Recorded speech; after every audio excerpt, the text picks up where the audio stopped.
নমস্কার বন্ধুরা, আমার শখের রান্নাঘরে আপনাদের সকলকে স্বাগত।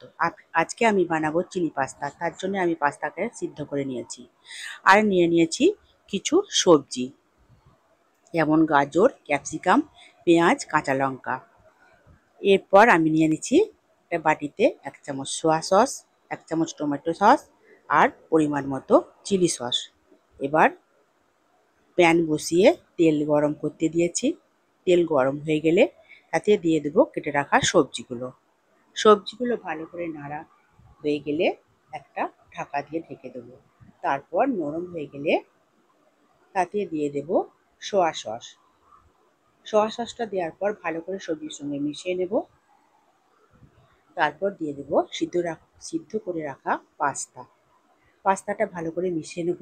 এখানে একটা কথা বলে রাখি, এখানে যেহেতু সসে লবণ আছে তাই আপনারা লবণের পরিমাণটা বুঝে দেবেন।